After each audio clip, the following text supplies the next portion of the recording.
Let's start with a slightly uncomfortable truth. Most of us don't really have a self.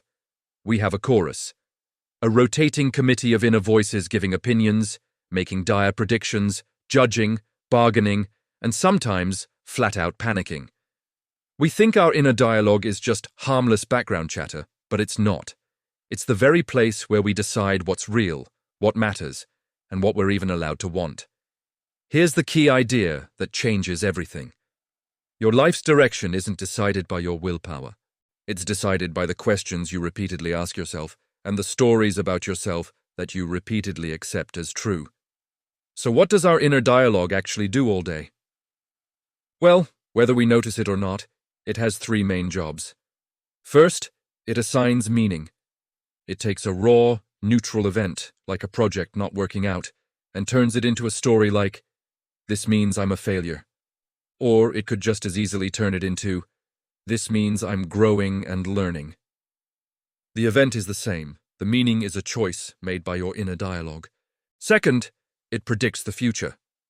Your mind is constantly running simulations, saying things like, "This will never work," or "They're definitely going to judge you," or "I'll never be able to change."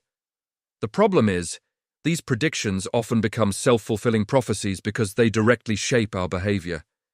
If you believe you'll fail, you'll probably stop trying.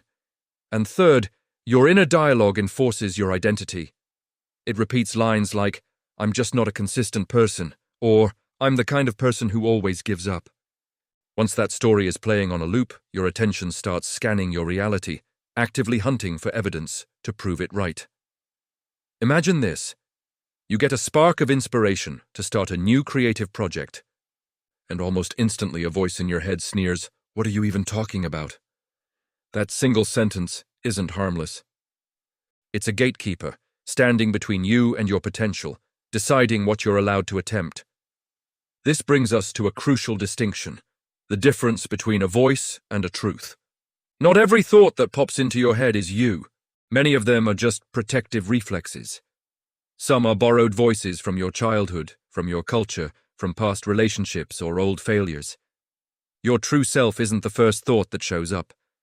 Your self is the ability to choose which of those thoughts gets the authority. Think of it like this. Your mind produces a menu of options, but your deeper self gets to choose the policy. This is about creating inner distance. We're not trying to silence our thoughts, that's impossible.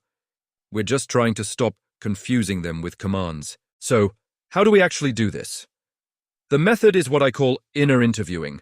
You become a curious interviewer of your own mind. This isn't about deep, complicated journaling or using therapy speak. It's about asking precise questions. We're going to use 4 different lenses to do this, and each one reveals something different about what's really going on inside. The first lens is asking, what am I protecting? When you feel yourself avoiding something, procrastinating, doom-scrolling, or just feeling emotionally numb, ask yourself this. What discomfort is my mind trying to protect me from right now? Is it the shame of not trying hard enough, the fear of being judged? The fear of not being special, or maybe even the fear of being ordinary? Suddenly, a statement like, "I'm so lazy," transforms from a judgment into a map, showing you exactly what you're running from. The second lens is asking, what do I want that I'm not admitting?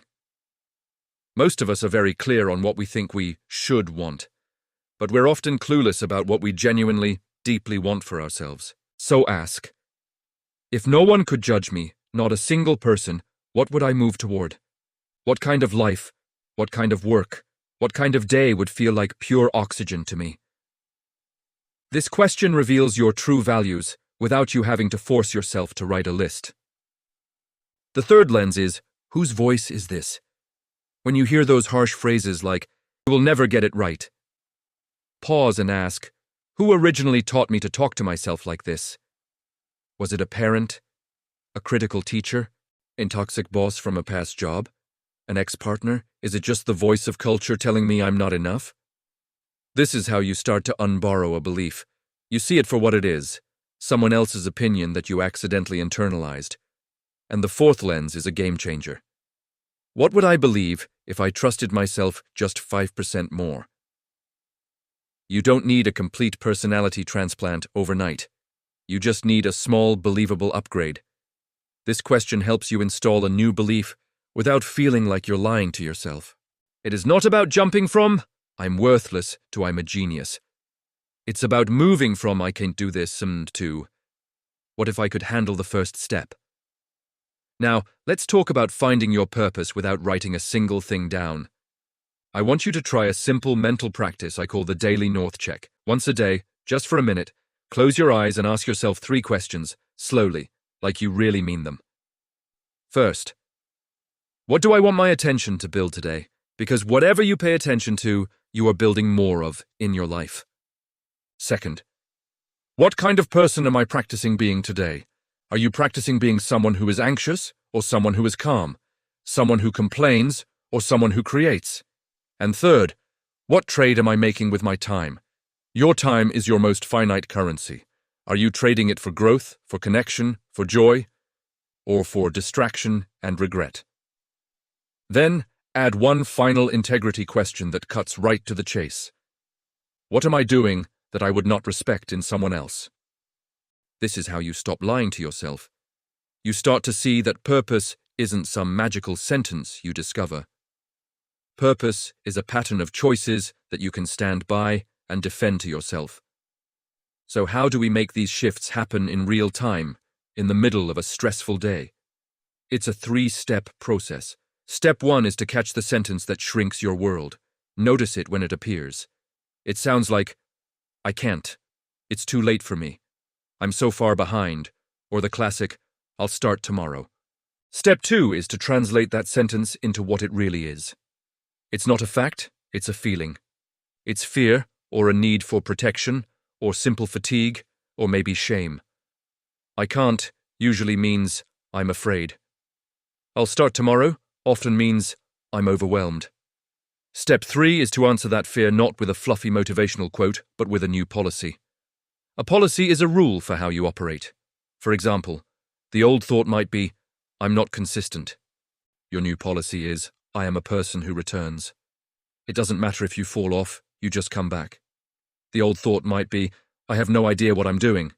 Your new policy is, "I learn in public, slowly." This is how true focus appears. When your inner dialogue stops framing everything as a threat, your attention naturally stops scattering. Finally, you need to build your inner constitution.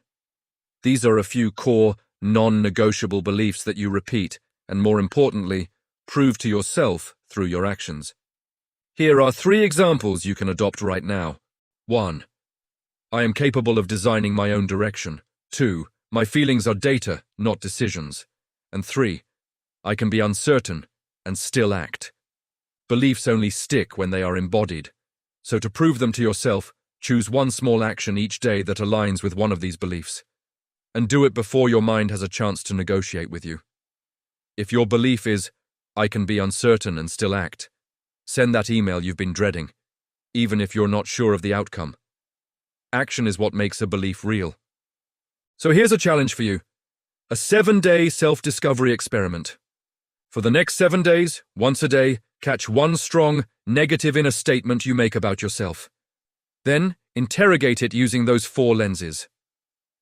Ask, what is this thought protecting me from? What do I secretly want that I'm not admitting? Whose voice is this, really? And what would I believe if I trusted myself just 5% more? Your entire life is built out of your inner dialogue. Not because your thoughts are magical, but because they determine what you notice, what you attempt, what you tolerate from yourself and others, and ultimately, what you believe you deserve. Start the interview today. Thanks for watching. If this resonated, you know what to do. Follow for more and take care.